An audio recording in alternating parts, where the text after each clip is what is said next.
Authorities were trying to convince more than half of the 144,000 people who fled a menacing volcano on the Indonesian island of Bali to return home Saturday, saying they left areas that are safe.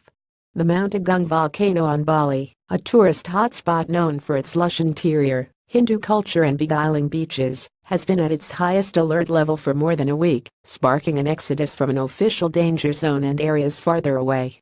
Authorities say the no-go zone, which in places extends 12 kilometers (7.5 miles) from the crater, is the area at risk of lava, layers and searing hot clouds of ash, gases and rock fragments if there's a powerful eruption.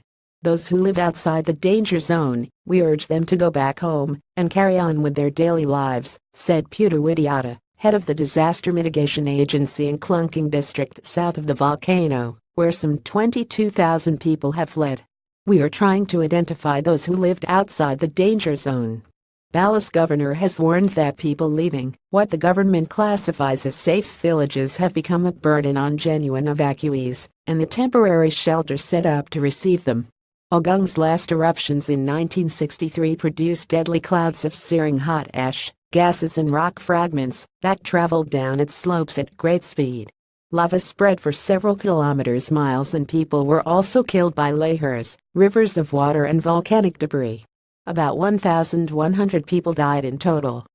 Archive footage of the 1963 eruption shows buildings with roofs shredded by falling debris, a massive plume of ash gushing sideways from the crater and children in a row of hospital beds with their arms and legs bandaged. Government volcanologists last week warned Agung could erupt at any time following a dramatic increase in tremors from the mountain. Despite the government warning of temporary camps being overburdened, 3 visited by Associated Press reporters on Saturday were calm and orderly. "I will stay here for as long as it takes," said Suryani, a mother of 2 living with extended family in a tent on the grounds of a public sports center that's the main camp in Klungkung district. Inside the center, families whiled away the time on mattresses, watching a giant TV screen, while cheerful music blared in the background. "They are treating us well. I don't want to go home if the mountain hasn't exploded yet," said Suryani, who goes by one name and is from a village inside the danger zone. She said she sympathized with people who had fled from areas designated as safe by officials. "If it's not safe yet, they should allow them to stay," she said. "We can stay here together so they're not in danger."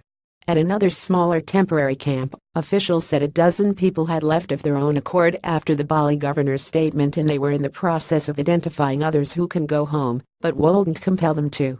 Widiata, the disaster official, said longer-term plans for evacuees from the so-called red zone are still being worked out.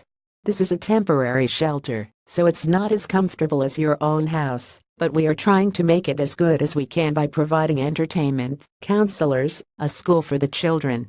Agung, about 70 kilometers (45 miles) to the northeast of the Kuta tourist Mecca, is among more than 120 active volcanoes in Indonesia.